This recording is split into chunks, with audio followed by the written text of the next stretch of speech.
Kamu telah ada di tempat ini menyertai setiap kami. Kau hendak menjamah setiap hati yang haus dan lapar, hati yang merindukan lawatan kasih dan kuasa Roh-Mu. Datanglah ya Roh Kudus, datanglah pengurapan yang baru atas gereja-Mu di tempat ini, atas seluruh pelayan dan jemaat-Mu di tempat ini. Biar hati kami terbuka, biar jiwa kami dipenuhi dengan aliran sungai sukacita-Mu, dan kami semakin mengerti akan rencana-Mu, akan panggilan-Mu yang mulia dalam hidup kami. Kami gak mau lari dari panggilan-Mu yang mulia. Kami tetap setia, kami tetap taat sampai garis akhir hidup kami. Tetap memegang teguh iman percaya kami, mengasihi Tuhan Yesus dan melayani Tuhan Yesus.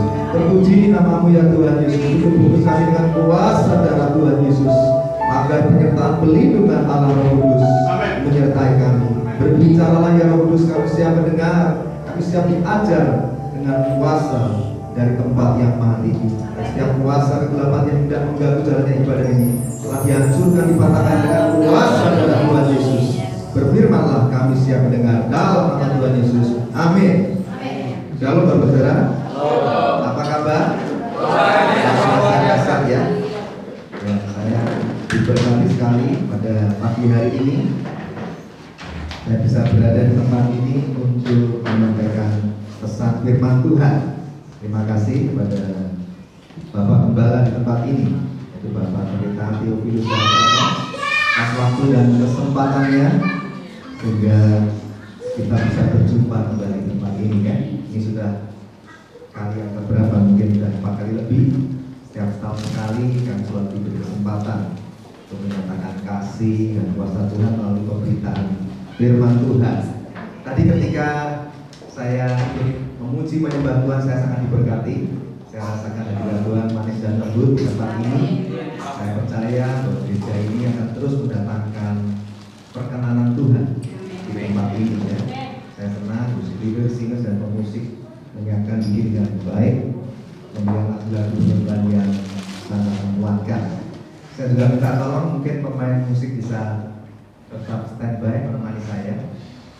Ya, karena saya senang dengan permainan keyboardnya ya, bahwa kita masuk dalam hadirat Tuhan. Nah tadi waktu menyembah Tuhan saudara, saya tiba-tiba diingatkan Roh Kudus sebuah lagu lama. Saya sendiri juga heran, ini lagu sudah lama sekali, nggak tahu dari tahun berapa. Tiba-tiba muncul di hati dan nanti saya cari liriknya ketemu. Kalau film multimedia ada arsipnya bisa dimunculkan, kalau nggak ada juga nggak apa-apa. Saya percaya lagu ini lagu yang sudah sering didengar walaupun jarang dinyanyikan lagi. Saya juga nggak tahu judulnya apa, mungkin judulnya Kau Allah yang Setia. Ini sepertinya akan resonansi dengan keadaan kita hari ini yang mungkin sedang ditakutkan atau dicemaskan oleh adanya corona ya. Dimana-mana bahas corona, broadcast corona itu lebih banyak daripada broadcast tentang Mazmur 91 atau tentang pertolongan Tuhan. Tapi lagu ini setelah saya renungkan, lagu ini mengingatkan kita untuk terus hidup dalam perlindungan dan kekuatan Tuhan. Kau Allah yang setia, penolong dalam kesesakan, sumber kekuatan di saat aku membutuhkan. Pernah dengar ya? Kasih dan anugerah-Mu membuatku sujud berteduh. Betapa indahnya hidup dalam perlindungan-Mu. Jangan takut dengan corona ya. Hanya Engkau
Ya bolehlah namaste begini boleh ya. Tapi kok terpaksa harus berjabat tangan, gak apa-apa Bapak Saudara, jabat tangan saja. Setelah itu cuci tangan ya. Kalau nggak ada sabunnya saya bawakan juga antivirusnya. Nah, kita penuh hikmat juga. Selain kita percaya bahwa Tuhan akan meluputkan anak-anak Tuhan dari setiap malapetaka. Ya. Kalau 1000 rebah di sisiku, 10.000 rebah di kananku, takkan goyah. Amin. Nah, ketika saya persiapkan firman Tuhan hari ini, muncul satu dorongan di hati, satu tema yang kuat bicara seperti ini. Jangan lari dari panggilan Tuhan. Saya nggak mengerti apakah ada beberapa orang di tempat ini yang dulu giat bekerja segiat-giatnya bagi Tuhan, tapi belakangan ini karena ada kekecewaan, ada beban hidup yang berat, mulai kendor, mulai lari dari panggilan Tuhan. Nah, saya terdorong untuk menyampaikan hati ini rasanya bergejolak ya. Jadi kita segera bangkit diri saja. Kita membaca dari kitab Yunus pasal yang pertama ayat 1 sampai 17. Judul perikopnya kalau di Alkitab Anda adalah Yunus mengingkari panggilan Tuhan. Ya, kita membaca bersama bergantian dari kitab Yunus pasal yang pertama ayat 1 sampai 17. Yang sudah ketemu katakan jangan lari. Puji Tuhan, saya baca terlebih dahulu. Datanglah firman Tuhan kepada Yunus bin Amittai demikian. Bangunlah, berdirilah dengan diri, pada saat itu berserulah terhadap mereka, karena telah sampai kepadaku. Tapi Yunus bersiap untuk melarikan diri ke Tarsis jauh dari hadapan Tuhan. Ia pergi ke Yafo dan mendapat di sana sebuah kapal yang akan berangkat ke Tarsis. Ia membayar biaya perjalanannya, lalu naik kapal itu untuk berlayar bersama-sama dengan mereka ke Tarsis jauh dari hadapan Tuhan.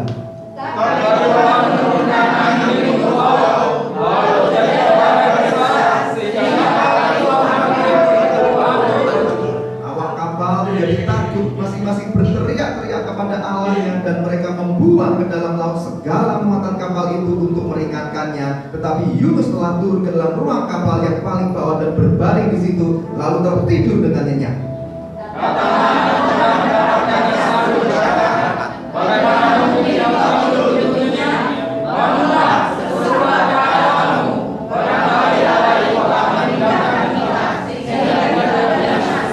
Lalu berkatalah mereka satu sama lain, marilah kita buang undi supaya kita mengetahui karena siapa kita ditimpa oleh malapetaka ini.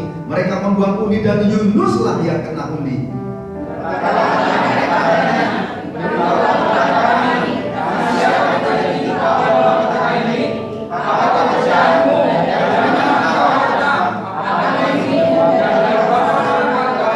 Sautnya kepada mereka, aku seorang Ibrani, aku takut akan Tuhan, Allah yang mempunyai langit, yang telah menjadikan lautan dan daratan. Orang itu jadi takut, lalu berkata kepadanya, apa yang telah kau perbuat? Seorang akan membangunmu, bahwa dia terjadi jauh dari hadapan Tuhan. Lalu Tuhan membawakannya kepada mereka. Bertanyalah mereka, akan kami apakan engkau supaya laut menjadi reda dan tidak menyerang kami lagi, sebab laut semakin bergelora. Saulnya kepada mereka, angkatlah aku, campaklah aku ke dalam laut, maka laut akan menjadi reda, dan dia menyerang kamu lagi. Sebab aku tahu bahwa karena aku memakai sesuatu kamu. Lalu berdayunglah orang-orang itu dengan sekuat tenaga untuk membawa kapal itu kembali ke darat, tetapi mereka tidak sanggup, sebab laut semakin bergelora menyerang mereka. Lalu berserulah mereka kepada Tuhan, katanya, ya Tuhan, janganlah banyak Engkau biarkan kami binasa, karena nyawa orang ini, dan janganlah Engkau ampunikan kepada kami, dan orang yang tidak bersalah, sebab Engkau, Tuhan, telah berbuat seperti yang Engkau kehendaki. Kemudian mereka mengangkat Yunus lalu mencampakkannya ke dalam laut, dan laut berhenti mengamuk. Orang-orang itu menjadi sangat takut kepada Tuhan, lalu mempersembahkan korban sembelihan bagi Tuhan, serta menghijrahkan masa. Maka atas penentuan Tuhan datanglah seekor ikan besar yang menelan Yunus, dan Yunus tinggal dalam perut ikan itu 3 hari 3 malam lamanya. Puji Tuhan, silakan duduk Bapak Saudara. Yang berbahagia ialah orang yang sudah membacakan firman Tuhan, karena imannya timbul dari pendengaran akan firman yang telah Anda baca. Tapi lebih berbahagia lagi adalah orang yang akan merenungkan dan melakukan firman Tuhan yang sebentar lagi akan Anda dengarkan. Nah, ketika saya membaca satu perikop Yunus pasal 1 ini, Bapak Saudara, kita teringat tentang, kalau yang sekolah Alkitab tahu tentang eksposisi ya. Jadi mendalami ayat demi ayat. Nah, Roh Kudus bawa saya juga mendalami ayat demi ayat. Kita akan banjir pewahyuan dan rema yang penting buat kita semua. Dan juga hamba Tuhan yang dipanggil bukan untuk eksposisi atau mendalami ayat demi ayat, tapi dipanggil sebagai apologetik atau apologetika. Jadi dia memahami kebenaran firman Tuhan yang doktrin dasar. Dia memagari doktrin kekristenan untuk jauh dari bidat-bidat sesat kekristenan di akhir zaman ya. Tapi saat ini kita saatnya eksposisi. Jadi yang pertama, poin pertama tentang jangan pernah lari dari panggilan Tuhan. Nanti perikopnya Yunus mengingkari panggilan Tuhan. Jadi Bapak Saudara juga harus menyadari bahwa sesungguhnya sejak kita jadi orang percaya itu sudah ada panggilan Tuhan, Bapak Saudara. Sudah ada panggilan Tuhan sejak jadi orang percaya. Pertanyaannya, Anda sudah kenal dan sudah mulai mengerjakan belum panggilan Tuhan ini? Atau jangan-jangan malah Anda belum pernah tahu. Oh, saya baru dengar nih sejak jadi orang percaya itu sudah ada panggilan yang mengikuti. Nah, ini waktu yang tepat kalau Anda memang belum tahu. Karena pagi hari ini Roh Kudus akan mengajarkan kita mengenai tugas dan pelayanan, tugas dan panggilan orang percaya, supaya kita jadi mengenali dan mengerjakan panggilan Tuhan atas hidup kita. Nah, untuk dapat mengenali dan mengerjakan tugas dan panggilan Anda sebagai orang percaya, memang Anda harus terlebih dahulu mendengar Tuhan berbicara dalam hidup Anda. Kalau enggak, jangan-jangan kita panggil diri kita sendiri loh. Bisa jadi ya, kita merasa aku tergerak. Nah, ini bukan merasa aku tergerak, karena Yunus dengar firman Tuhan dulu. Tadi Yunus pasal pertama ayat 1 bunyinya apa? Datanglah firman Tuhan kepada Yunus. Berarti Yunus pun dengan firman Tuhan baru dia tahu ada panggilan. Nah, salah Bapak Saudara, saya simpulkan bagaimana Tuhan memanggil kita melalui berbagai cara, bisa melalui firman-Nya. Jadi dalam hal ini kalau Anda jarang baca firman, saya meyakini Anda pasti nggak tahu apa yang jadi tugas dan panggilan Tuhan atas hidup, karena nggak pernah baca firman. Atau bisa jadi Tuhan memanggil Anda melalui suara yang audible, suara yang begitu jelas. Hai hambaku, aku memanggilmu untuk melayani pekerjaanku ini dan itu. Ada juga beberapa hamba Tuhan yang menerima suara Tuhan secara jelas, baik audible ataupun suara yang timbul dari hati. Nah, saya termasuk bilangan orang yang itu, Bapak Saudara. Nanti saya kalau ada waktu saya saksikan bagaimana Tuhan berbicara audible sampai saya tengok kanan tengok kiri, ini siapa yang ngomong. Karena di tengah pujian penyembahan Tuhan berbicara 2 kali dengan jelas seperti Anda dengar suara saya. Demikian juga Tuhan memanggil saya dengan suara yang jelas. Itu Tuhan memanggil saya. Ada juga yang melalui tanda-tanda penglihatan dan mimpi.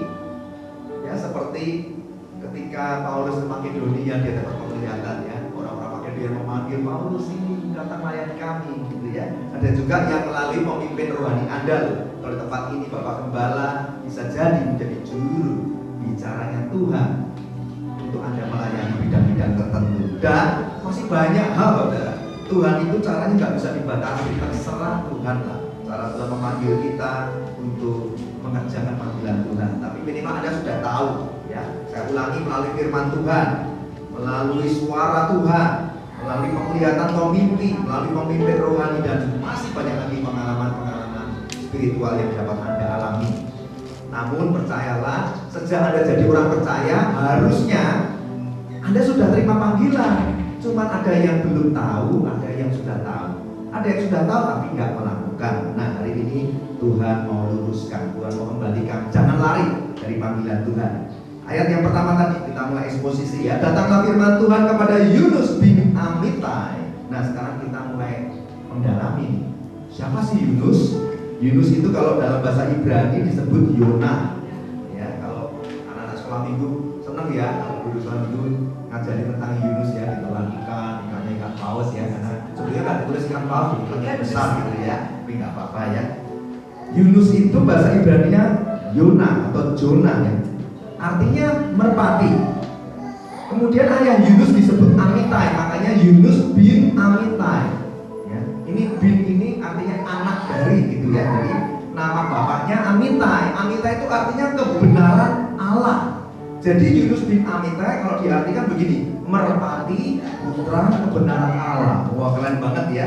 Merpati itu kan artinya burung yang siap terbang. Zaman dahulu transportasi darat belum ada, orang sampaikan pesan, kirim surat kan lewat burung merpati. Ingat ya, burung merpati dikasihin satu surat, dibawa di kakinya dan diterbangkan dan bisa menjadi alat komunikasi. Jadi Yunus itu artinya dove, merpati. Tuhan memberi nama Yunus. Kita mulai refleksikan, apalah arti sebuah nama, tapi sungguh loh orang tua kita kasih kita nama itu punya maksud tertentu ya. Nah, Yunus ini artinya merpati putra kebenaran Allah, berarti dia orang yang harusnya selalu siap pergi beritakan kebenaran Allah. Itu arti nama Yunus sebetulnya ya. Orang yang siap pergi memberitakan kebenaran Allah. Bahkan di ayat 9 Yunus pasal 1, Yunus menyebut dirinya sebagai berikut. Sautnya kepada mereka, aku seorang Ibrani, aku takut akan Tuhan Allah yang mempunyai langit, yang telah menjadikan lautan dan daratan. Luar biasa ya. Yunus itu artinya tadi merpati putra kebenaran Allah, siap pergi memberitakan kebenaran Allah. Dan Yunus pun mengenal dirinya adalah orang yang takut akan Tuhan. Tapi kok kenyataannya Yunus lari ya, meninggalkan panggilan Tuhan dan pergi jauh dari hadapan Tuhan. Nah, di sini kisah yang mulai menarik. Ada apa sesungguhnya? Kok Yunus lari dari panggilan Tuhan? Kita masuk lebih dalam ya. Tadi saya katakan bahwa sejak Anda jadi orang percaya, Tuhan sudah memanggil Anda untuk mengenali dan mengerjakan panggilannya ya. Jadi kalau Yunus dipanggil Tuhan melalui firman-Nya, demikian juga Tuhan sudah memanggil Anda untuk melakukan panggilan Tuhan dalam hidup Anda. Nah, Anda mulai kenali apa yang jadi panggilan Tuhan atas hidup Anda saat ini. Sudahkah Anda mulai mengenalinya? Ya, yang pasti kalau orang jarang baca firman Tuhan, dia pasti akan mengenali panggilannya. Ada ciri atau tanda bahwa seseorang telah mengenali dan mengerjakan panggilan Tuhan atas hidupnya. Ini Anda bisa ingat-ingat, Anda bisa catat juga. Karena ini hasil dari perenungan dan pengalaman pribadi bersama Roh Kudus. Banyak orang yang bingung, aku sebetulnya saat ini sedang melakukan panggilan Tuhan atau panggilan hidupku sendiri ya. Anda boleh catat dan tidak usah lagi ragu, tidak usah dengerin kata orang. Misalnya ada orang yang iri hati bilang, kamu sebetulnya itu nggak perlu melayani di bidang itu ya, udah abaikan saja. Tuhan sudah ajari kita ciri dan tanda bahwa seseorang itu telah mengenali dan mengerjakan panggilan Tuhan atas hidupnya. Apa cirinya? Yang pertama, hatinya berkobar-kobar dalam melakukan panggilan Tuhan. Coba dicek. Kalau enggak panggilan Tuhan tapi panggilan dirimu sendiri, itu bisa dihitung dengan jari kapan waktunya Anda berhenti. Karena Anda bosan, Anda tiba-tiba malas, Anda lagi lesu. Ya. Ciri yang pertama kalau kita sedang mengerjakan panggilan Tuhan dan mengenali panggilan Tuhan, hatinya berkobar-kobar dalam melakukan panggilan Tuhan. Sekecil apapun Tuhan memanggilmu, tetap hatinya berkobar-kobar. Bukan cuma hati yang padam biasa-biasa aja, disuruh melayani ya melayani lah, enggak begitu. Hatinya berkobar-kobar. Yang kedua, ada passion atau gairah. Seperti Kristus itu loh, sampai difilmkan kan, Passion of the Christ. Gairah Kristus sampai mati di kayu salib. Demikian juga kalau Anda sudah kenali panggilan Tuhan, Anda sudah mulai kerjakan panggilan Tuhan nanti dalam hidupmu, pasti ada gairah ketika Anda mengerjakannya. Namanya passion, gairah, berarti tidak akan pernah berhenti. Anda kerjakan panggilan itu sampai akhir nafas hidupmu. Ingat baik-baik. Kalau Anda baru melayani setahun, 2 tahun, berhenti tengah jalan karena berbagai faktor, kecewa, mungkin faktor lainnya, jangan-jangan memang itu bukan panggilan Tuhan. Ya, renungkan baik-baik. Selalu ada gairah untuk menyelesaikan sampai akhir nafas hidupmu. Tidak pernah ditinggalkan pelayanan itu. Untuk pelayanan pengembalaan, pelayanan penginjilan, pelayanan kenabian, kerasulan, apa saja yang Tuhan panggil dalam hidupmu, Anda tidak akan pernah berhenti. Kemudian ciri yang ketiga apa? Ada beban yang besar di dalam hatinya untuk terus mengerjakan panggilan Tuhan. Pokoknya bebannya itu nggak pernah hilang.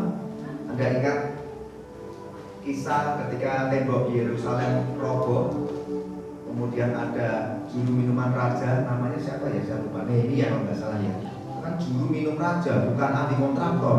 Ya kalau Pak Johan ini pengusaha material, jadi juga kontraktor, jadi ngerti kalau ada rumah roboh suruh mendirikan lagi Pak Joel paham. Tapi Nehemia ini juru minum raja, jadi ahli racik minumannya raja. Begitu tahu tembok Yerusalem roboh, dia bisa punya beban menangisi, meratapi, bahkan berdoa dan berpuasa. Itu panggilan Tuhan atas hidupnya, yang punya beban yang besar. Coba cek, Anda punya beban juga enggak? Kemudian ciri yang keempat apa? Kalau kita sudah kenal dan mengerjakan panggilan Tuhan, ada buah yang nyata dari hasil pelayanannya, dapat dirasakan oleh banyak orang ketika Anda mengerjakan panggilan Tuhan. Itu ciri yang keempat. Jadi nggak bisa lari kok. Udah biarin aja orang mau bilang apa.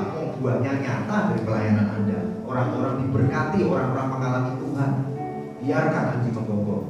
Ya, yang penting Tuhan disenangkan. Anda sudah on track di dalamnya ya. Dan ciri yang kelima dan ciri yang terakhir adalah ada penyertaan Tuhan dalam setiap Anda mengerjakan panggilan ini. Apa penyertaan Tuhan itu? Ada tanda-tanda heran dan mujizat ajaib menyertai pelayanan Anda. Ya, seperti yang banyak hari ini baru pulang dari Mentawai, ada penyertaan Tuhan. Sehingga tadi Pak Gembala cerita, tim TWC harus ke Mentawai. Saya lihat matanya berbinar-binar seperti berlinang air mata. Saya melihat ada beban yang besar.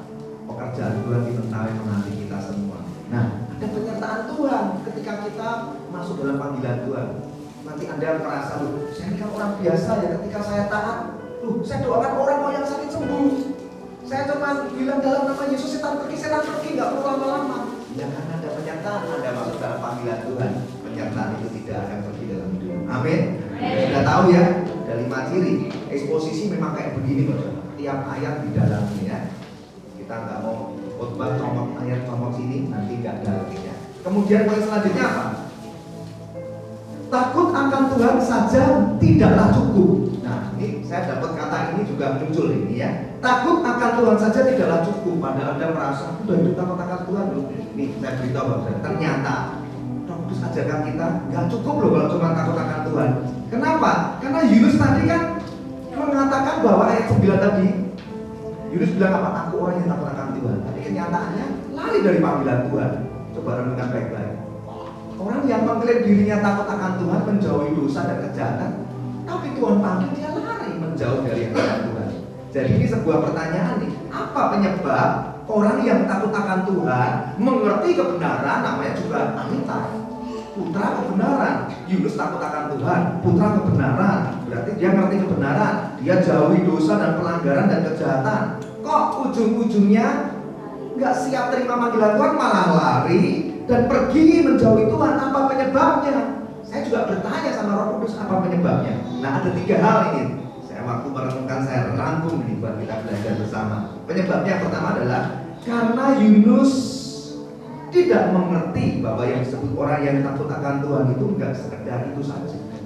Nah, di Mazmur 112 ayat 1, orang yang disebut takut akan Tuhan itu adalah yang seperti ini. Mazmur 112 ayat 1. Haleluya.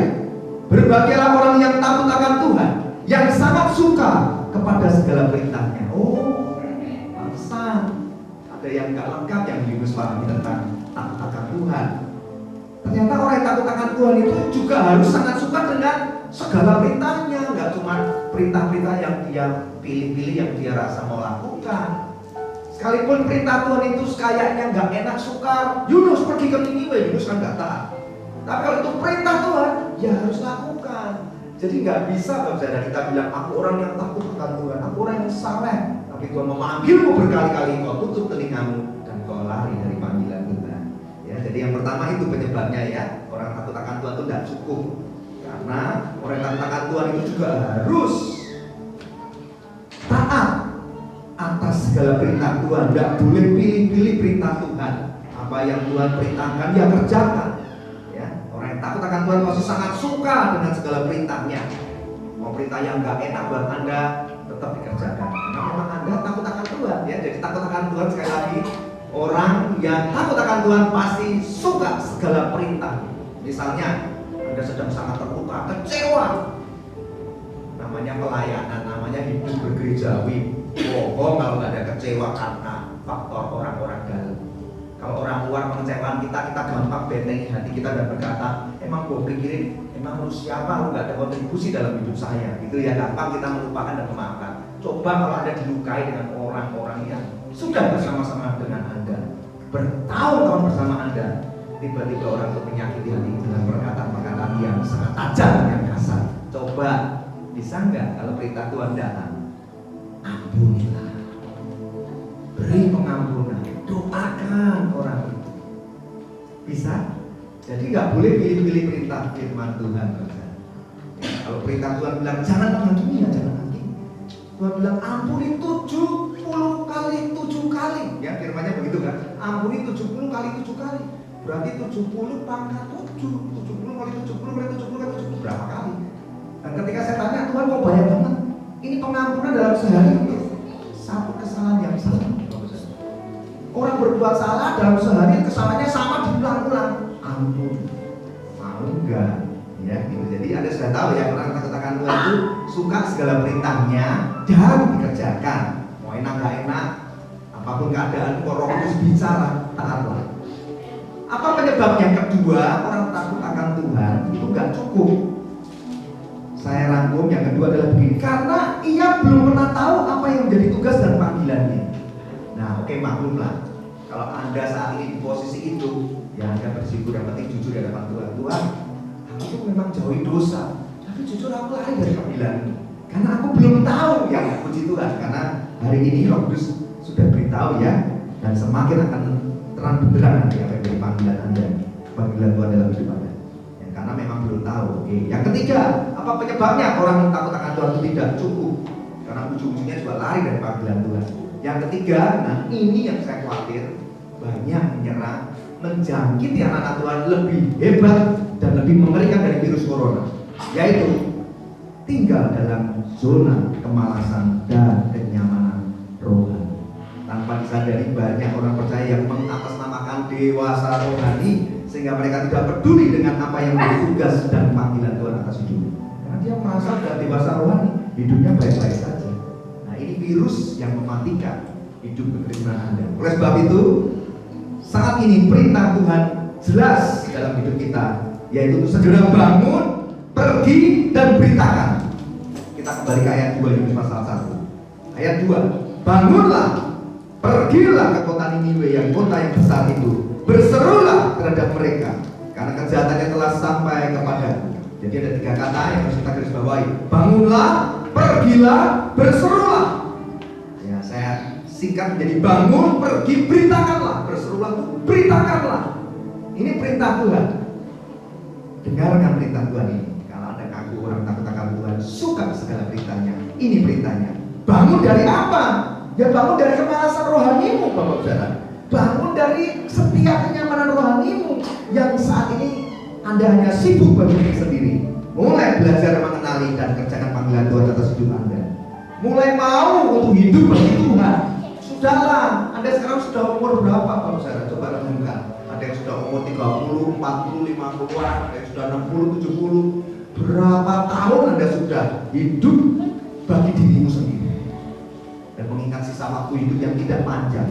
Kapan Anda akan mulai janji sama Tuhan? Tuhan, sudah 45 tahun aku hidup bagi diri sendiri, dan aku tahu hidupku hanya sampai 70, bahkan kalau lebih 80. Kelebihan dari itu adalah kesusahan dan penderitaan. Mau nggak beri sisa waktu hidupmu ini hidup begitu? Ya, waktu terus berjalan, Bapak Saudara. Jangan GR, jangan merasa di dalam keamanan, ya. Karena kita dengar kabar yang sehat, bugar, yang six pack, tiba-tiba tidur nggak bangun lagi. Kalau Anda masih diizinkan terus hidup, berarti Tuhan tahu ada panggilan Tuhan yang belum Anda kerjakan. Kerjakan, masih diberi kesempatan ini. Jangan sia-siakan kesempatan. Ya, miliki hati yang rela untuk mau pergi bagi Tuhan.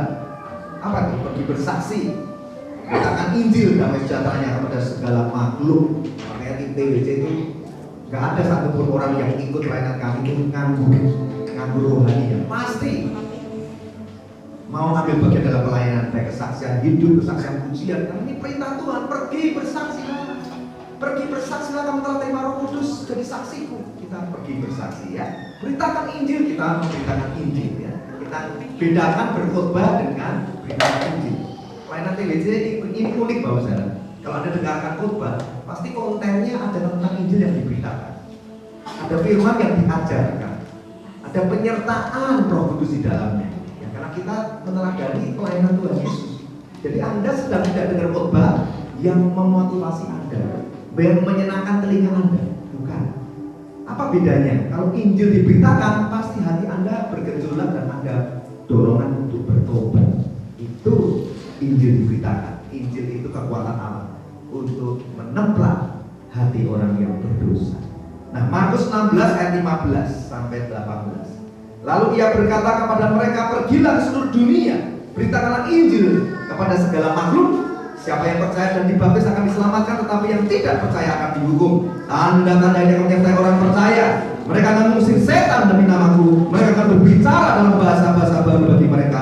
Mereka akan memegang ular, dan sekalipun mereka minum racun maut, mereka tidak akan mendapat celaka. Mereka akan meletakkan tangannya atas orang sakit dan orang itu akan sembuh. Jadi saya baca cepat. Multimedia kalau mau tampilkan silakan di Markus 16 ayat 15 sampai 18. Kalau dirangkum begini. Ada 5 tanda orang percaya yang menyertai pelayanannya ketika ia melakukan panggilan Tuhan atas hidupnya. Ya, jadi ada 5 tanda orang percaya ketika Anda melakukan panggilan Tuhan. Dari Markus 16 juga dirangkum. Tanda yang pertama, mengusir setan dalam nama Tuhan Yesus ketika Injil diberitakan. Ini dalam diberitakan terjadi kelepasan. Ya, sampai saya juga heran itu. Jemaat sudah bertahun-tahun beribadah, saya tanya kok nggak pergi-pergi, dan begitu kita melayani malah terjadi kelepasan, ya.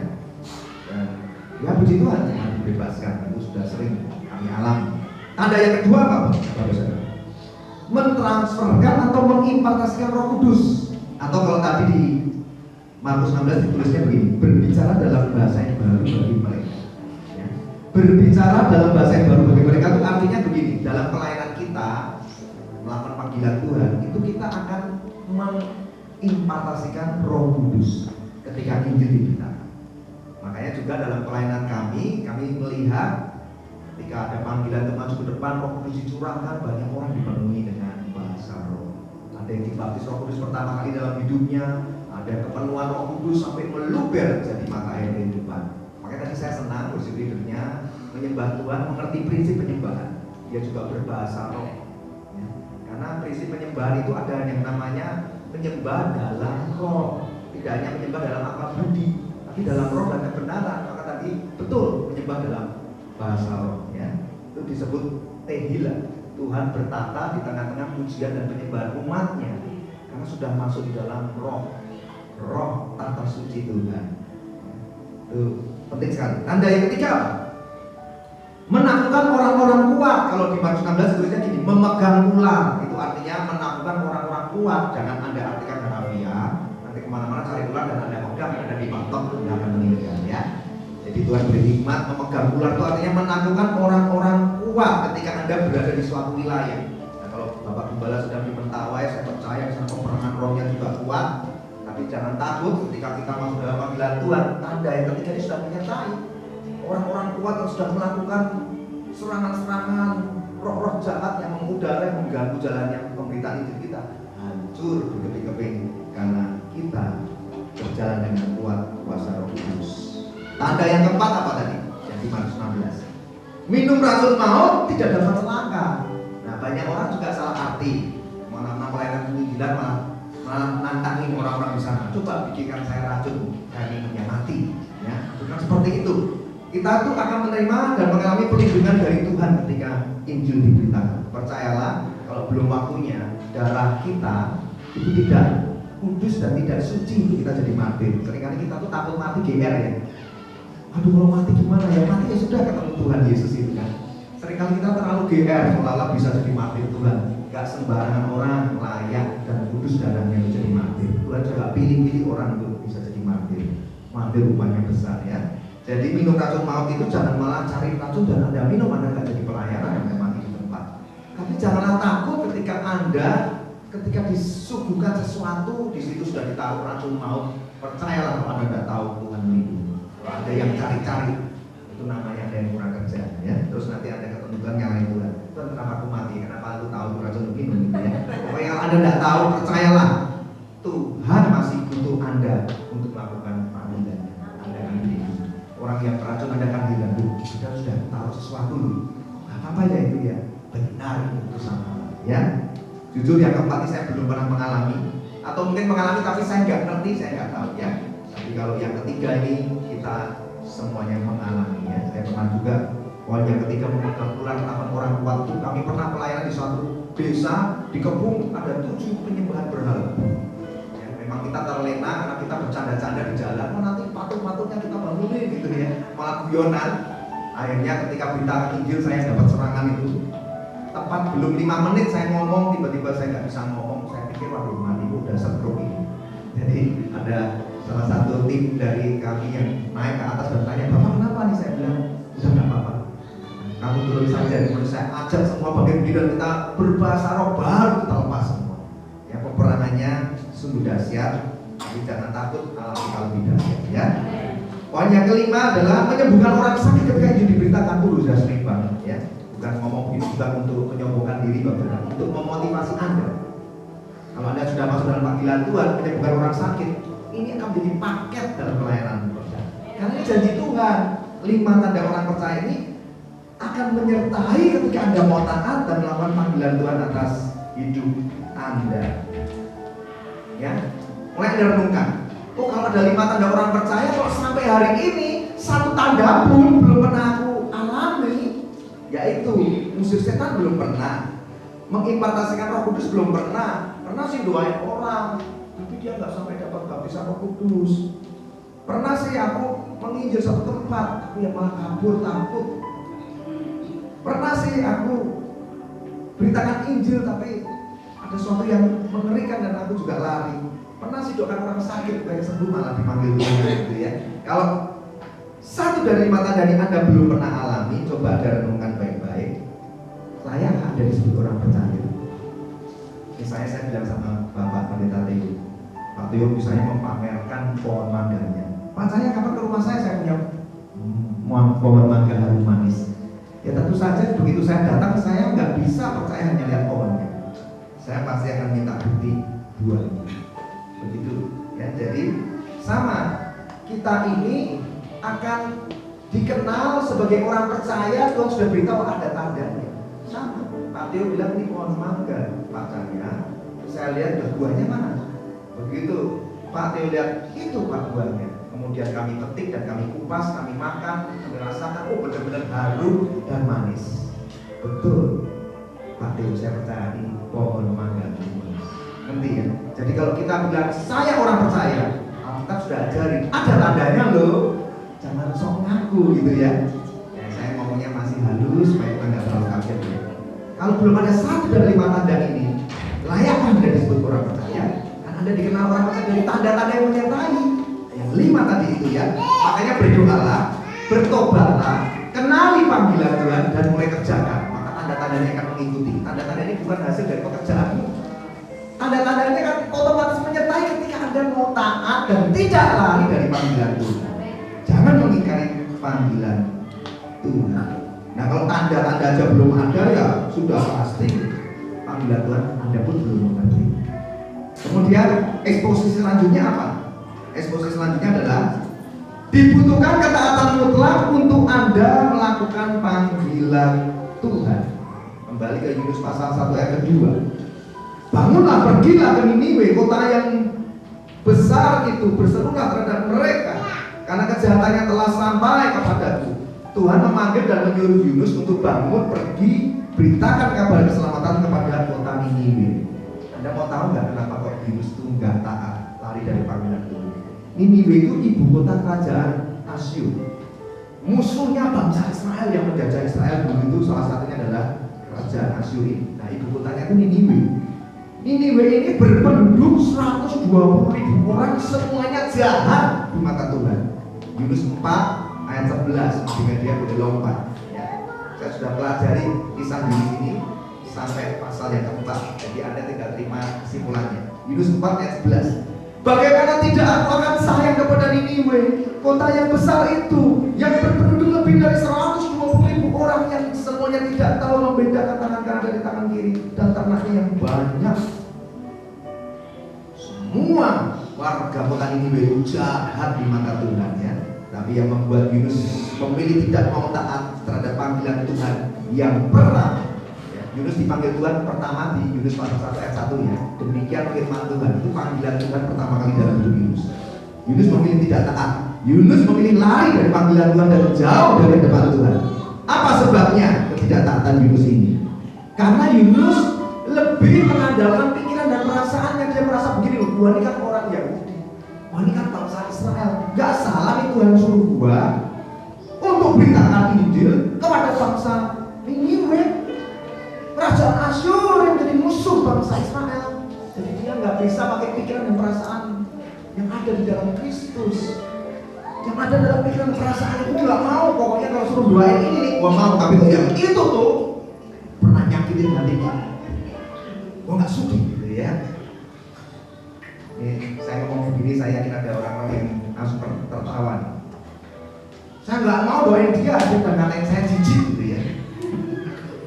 Dia sudah ngatain saya sinting dan sampah gitu ya. Tapi Tuhan suruh, ya doakanlah, jangan pilih-pilih. Ya, kita harus selamatkan. Kurang lebih Yunus ini juga sama. Dia nggak mau taat karena kenapa harus ini? Kan masih banyak Tuhan yang bisa diselamatkan. Ya sekali lagi, orang takut akan Tuhan tadi ingat, suka segala perintahnya jangan dipilih-pilih. Sudahlah taat saja, jangan pakai perasaan dan pikiranmu. Kenakan pikiran dan perasaan di dalam Kristus. Ya, jadi kita tahu bahwa butuh ketaatan mutlak. Mutlak itu berarti enggak suka, enggak boleh pilih-pilih juga. Apapun, kapanpun, ketika Tuhan berkata bangun, pergi, beritakan Injil, Anda harus bilang siap Tuhan. Ini aku utuslah aku mau pergi. Oleh sebab itu makanya Kisah Para Rasul 1:8 dikatakan kamu akan terima kuasa kalau Roh Kudus turun ke atas kamu menjadi saksiku di Yerusalem, Yudea, Samaria sampai ke ujung bumi. Anda harusnya menyadari ketika jadi orang percaya sudah diberi Roh Kudus, diutus pergi jadi saksi Kristus, beritakan Injil. Dimulai di mana dulu? Yerusalem, kemudian Yudea, Samaria, ujung bumi. Banyak anak Tuhan yang punya banyak alasan tidak mau jadi saksi, tidak mau beritakan Injil karena alasannya apa? Kan kata firman Tuhan dimulai Yerusalem, Pak. Apa nggak baca firman ya? Yerusalem itu artinya keluarga dulu. Oh, keluarga aja benar kok Pak. Sudah nyuruh pengetahuan ke Papua. Coba renungan baik-baik. Ketika murid-murid Tuhan Yesus ini menerima Roh Kudus di loteng Yerusalem, kemudian baru datang firman Tuhan ini untuk menjadi saksi mulai dari Yerusalem, itu bicara tempat di mana dia menerima Roh Kudus, bukan bicara asal usul para murid para Rasul Kristus. Karena rata-rata murid Tuhan Yesus itu orang Galilea, orang desa, orang dari desa, Galilea kampung kecil. Kalau Anda artikan Yerusalem adalah kampung halamanmu, keluargamu, kurang tepat. Murid-murid itu orang Galilea yang sedang kumpul di Yerusalem. Datanglah firman Tuhan ketika orang-orang diberi Roh Kudus jadi saksinya mulai dari di mana Anda berada.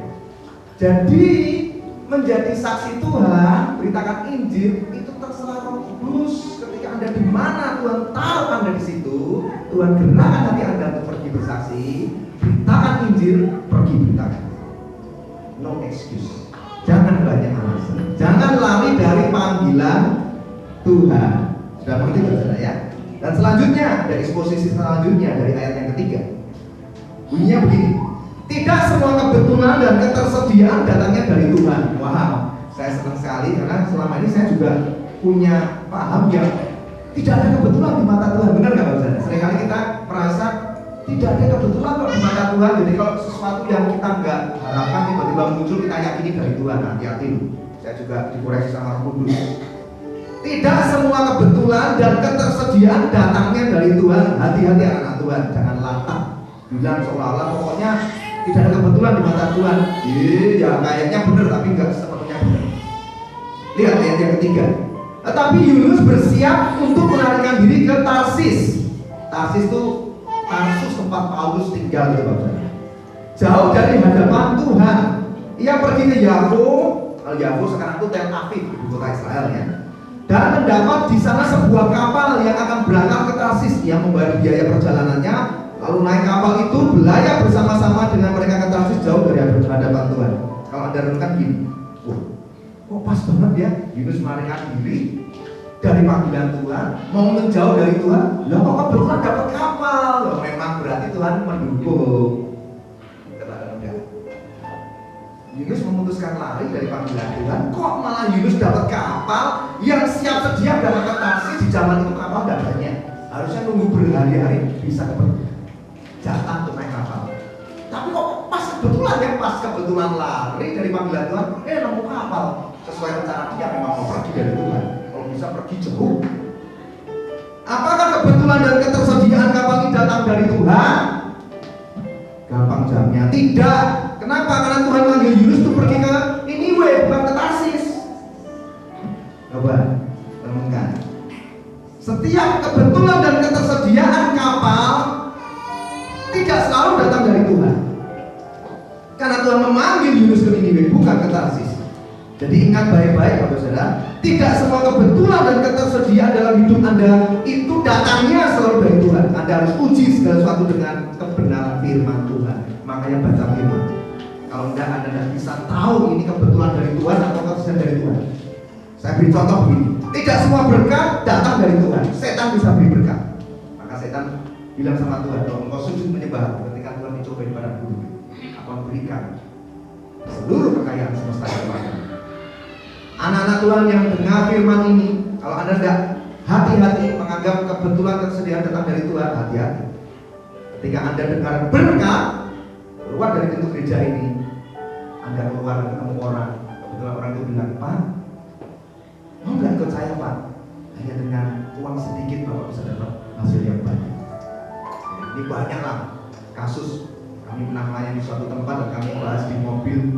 Ini malah gereja yang ikut dalam bisnis itu dan akhirnya ditangkap polisi yang di Surabaya itu. Ya nggak perlu endorse namanya ya. Bisnis apalah pokoknya dianggapnya baik, naruhnya duit dikit dapat motor, dapat mobil gitu ya. Tidak semua berkat datangnya dari Tuhan. Hati-hati. Padahal habis keluar dari gereja, terus kita menganggap apa? Oh, habis keluar dari gereja ketemu orang loh, nggak kenal, masih brosur. Oh, ini jawaban hidup saya, memang saya lagi kesulitan. Tuhan baik, haleluya. Nanti dulu, dipuji dulu, supaya Anda nanti tidak kecewa.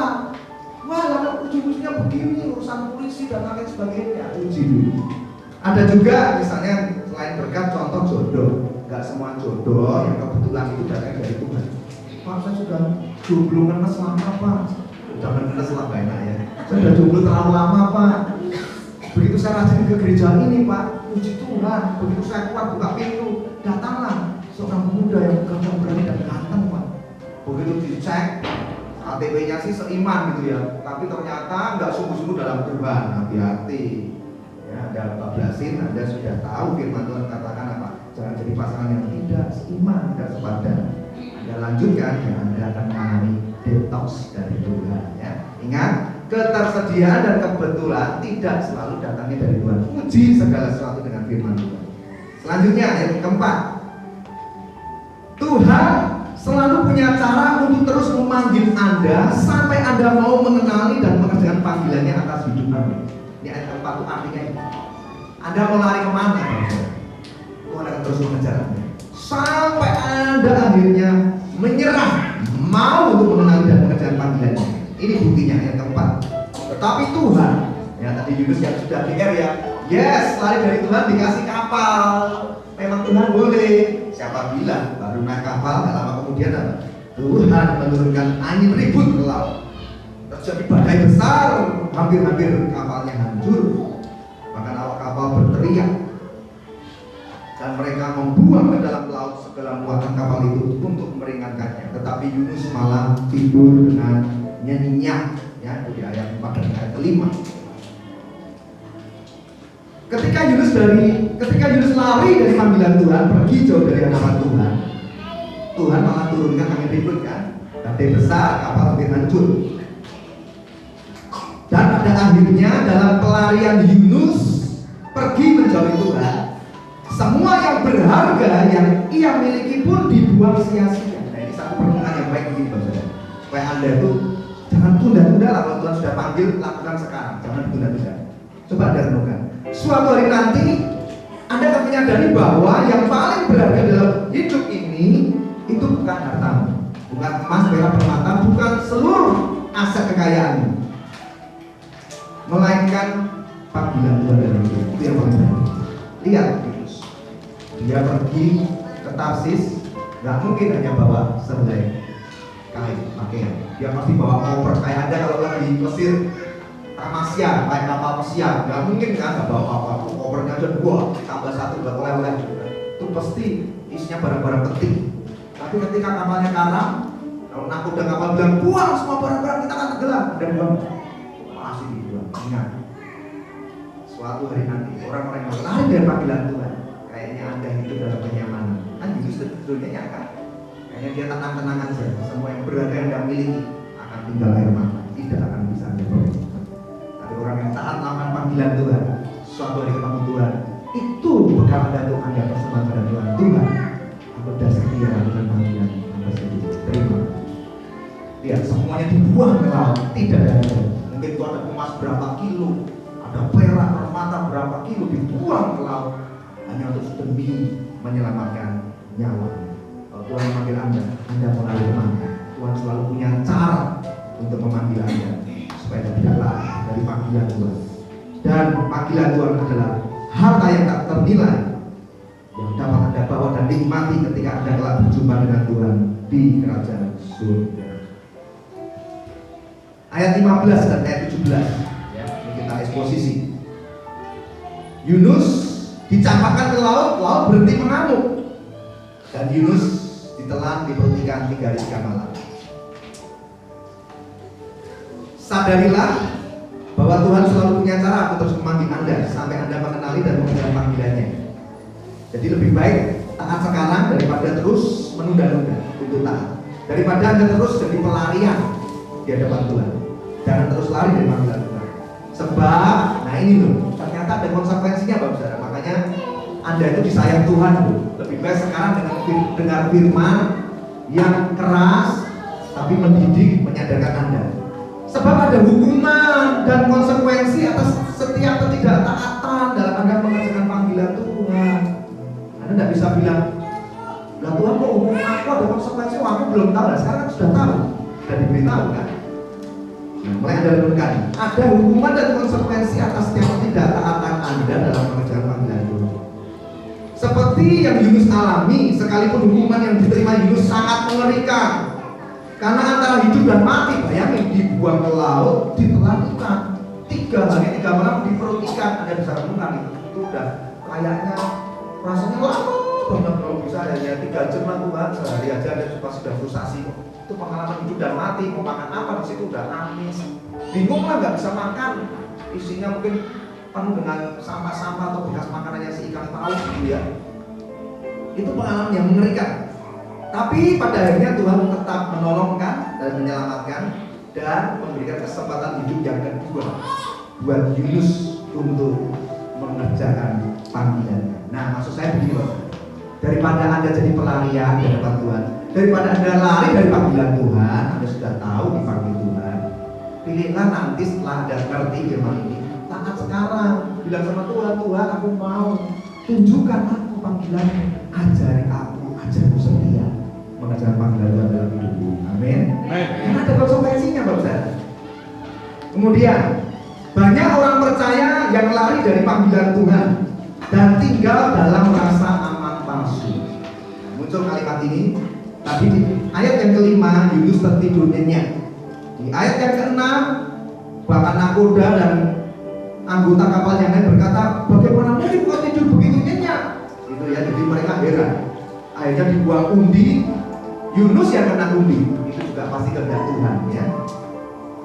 Yunus merasa aman dan baik-baik saja, padahal kapal sudah mau karam.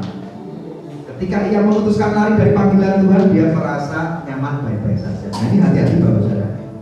Jangan tinggal dalam rasa aman palsu. Di akhir zaman ini banyak orang percaya yang lari dari panggilan Tuhan, tapi dia merasa, khotbah itu nggak bermutu. Sudahlah, nggak usah sok-sokan, nggak usah radikal-radikalan, nggak usah ngajari tentang pelayanan-pelayanan. Wong gua sudah puluhan tahun jadi orang Kristen, ya baik-baik aja, keluarga baik, bisnisku baik, kerjaanku baik. Hati-hati, itu namanya tinggal dalam rasa aman palsu.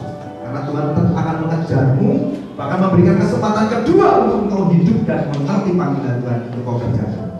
Tuhan akan terus mengejar Anda dengan caranya memanggilmu mengerjakan panggilan Tuhan dalam hidup Anda. Hati-hati yang saat ini sedang dalam pelarian meninggalkan panggilan Tuhan. Anda merasa baik-baik saja, itu hanya rasa aman palsu. Suatu hari akan meledak dalam kehidupan. Jadi sekarang saya masuk dalam kesaksian hidup saya. Saya dulu adalah seorang pengusaha yang hidup dengan latar belakang orang yang egois dan sangat sombong.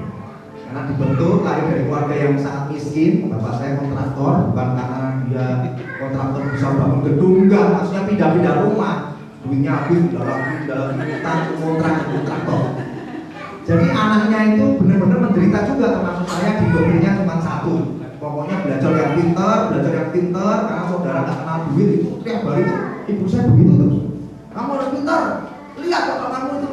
Sangat miskin, bapak saya kontraktor, bukan karena dia kontraktor. Saudara-saudara nggak ada yang peduli, saudara nggak kenal duit. Terus saya kerja itu nggak punya kebahagiaan. Saya cuma kerja, harus pintar, lulus kerja. Singkat cerita, saya bekerja dan saya diizinkan Tuhan mengalami keberhasilan. Pada saat itu juga belum sungguh-sungguh percaya Tuhan. Sampai suatu hari menitis bisnis. Lah ya kok dilarangnya, orang juga bilang oh ya kebetulan, makanya tadi ingat ya tidak semua betul datang dari Tuhan. Tapi pas hidup saya kok kebetulan usahanya dibuat berhasil. Makin membuat saya orang yang belum bertobat sungguh-sungguh, nggak kenal panggilan Tuhan, makin sombong. Sudah banyak musuh dalam hidup saya, keluarga saya jadi tidak harmonis, istri juga sudah stres, bahkan menalak saya untuk minta cerai karena kelakuan saya ini bejat, gitu ya. Laki-laki dosanya dan mengerti lah kalau saudara ya. Saya jelaskan satu. Singkat cerita, bagaimana Tuhan memanggil saya, buat saya mengenali panggilan Tuhan adalah dia bicara secara audible. Ya hantam dulu kapal usaha saya, karena Tuhan tahu bahwa saya sombong karena usaha yang saya miliki buat saya sombong. Sama Tuhan dikirim angin ribut. Jadi kapal usaha saya goyang selama 9 bulan.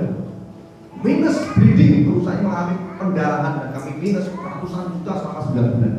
Saya sudah berpikir ini bangkrut, dan kalau bangkrut yang saya pikirin cuma egonya saya. Muka ditaruh di mana ini? Udah biasa orang sombong, udah biasa orang dari orang lain tuh deketin gua pasti ada maunya mau duit ya. Saya dulu jahat sekali Pak. Lalu begitu kapal usaha saya dihantam dan hampir hancur. Di saat itulah saya baru ingat dulu. Jangan sampai hidupmu kayak saya.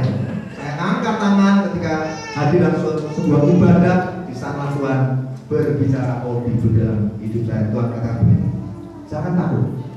Tahun ini juga usaha akan aku berikan, bahkan surplus. Saya mendengar terus, saya menangis Tuhan.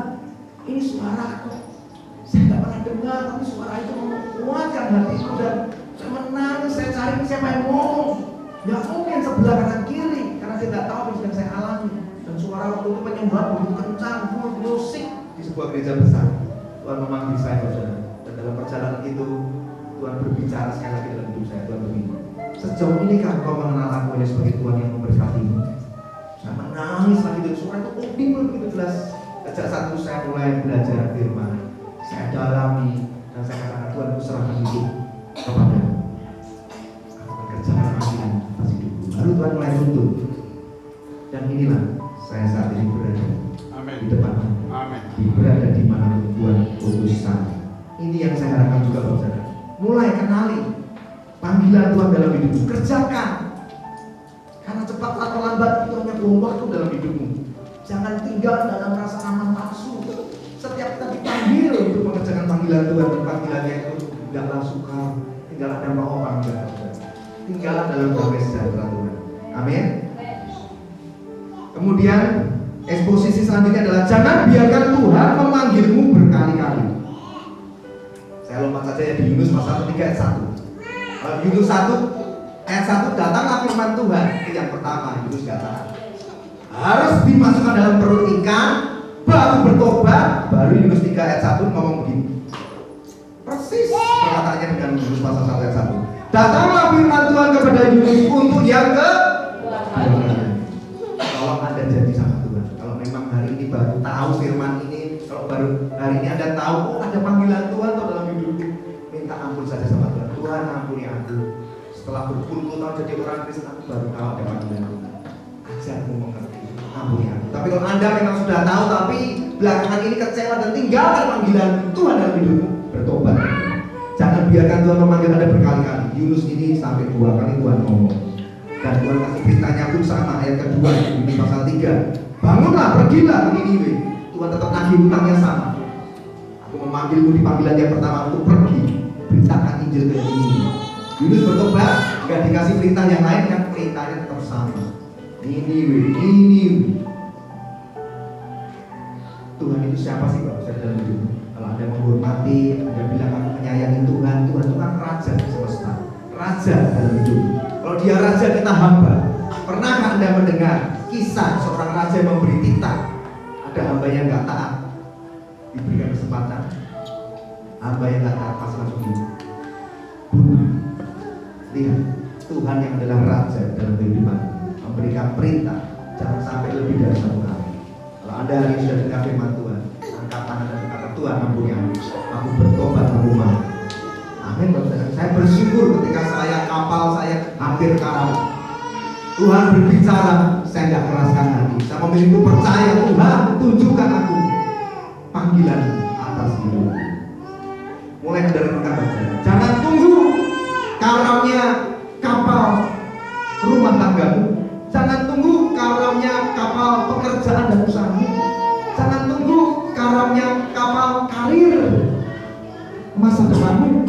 Kembali dulu kepada panggilan Tuhan yang Tuhan sudah kerjakan, sudah beritahukan dalam hidupmu. Itu yang Anda harus kerjakan. Amin. Saya tutup saja. Eksposisi yang terakhir adalah, kalau begitu, kenali isi hati Tuhan. Panggilan Tuhan atas hidupmu itu apa sih? Ini yang terakhir.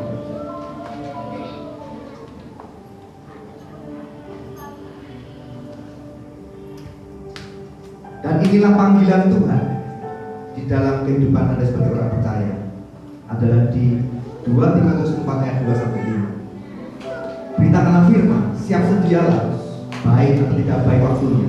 Nyatakanlah apa yang salah, tegurlah dan nasihatilah dengan segala kesabaran dan pengajaran. Karena akan datang waktunya orang tidak dapat lagi menerima ajaran sehat, tetapi mereka mengumpulkan guru-guru berkehendaknya untuk memuaskan keinginan telinganya. Mereka memalingkan telinganya dan kebenaran dan membukanya bagi dongeng. Tetapi puasalah dirimu dalam segala hal, sabarlah menderita, lakukanlah pekerjaan pemberitaan Injil, dan tunaikanlah tugas pelayanan. Inilah yang menjadi tugas dan panggilan Anda, saudara, termasuk saya. Tuhan tidak pernah pilih-pilih. Tuhan tidak pernah bilang ini khusus untuk pendeta yang sudah sekolah teologi ya tugasnya ini. Tidak. Yang namanya bersaksi tadi, semua orang percaya harus mau. Latihlah dirimu berani bersaksi. Yang namanya beritakan Injil bukan tugas hanya para penginjil dan gembala, bukannya tugas para pendeta. Semua orang percaya pun dipanggil untuk memberitakan Injil. Anda tahu amanat agung Matius 28, pergi beritakan Injil kepada segala bangsa. Itu bukan untuk pendeta, itu semua orang percaya. Pertanyaannya adalah, tapi saya nggak ngerti caranya. Makanya yang penting itu mau dulu, taat dulu, nanti Tuhan mengerjakannya. Saya latar belakang juga bukan pendeta atau sekolah teologi, saya latar belakang adalah seorang pekerja, kemudian menjadi seorang pengusaha. Tapi kalau saya mau Tuhan ajar saya, Tuhan nggak cari orang hebat, Tuhan nggak cari orang mampu, Tuhan cari orang yang mau dan taat untuk mendengar panggilan Tuhan dan melakukannya. Dan Anda sudah dengar, mari kenali dan kerjakan panggilan Tuhan. Dengarkan suara Tuhan yang sudah memanggil Anda saat ini untuk bertobat dan mengerjakan seluruh tugas dan panggilan Tuhan atas hidupmu. Yohanes 10 ayat 27. Domba-dombaku mendengarkan suaraku, dan aku mengenal mereka, dan mereka mengikut aku. Saat ini Tuhan sudah memanggil Anda sekali lagi untuk bertobat, supaya Anda mengenal dan mengerjakan panggilan Tuhan atas hidupmu. Bertobatlah dari zona kemalasan dan kenyamanan rohani, supaya Anda dapat mengenal isi hati Tuhan yang penuh belas kasihan akan jiwa-jiwa. Bertobat dari hidup bagi diri sendiri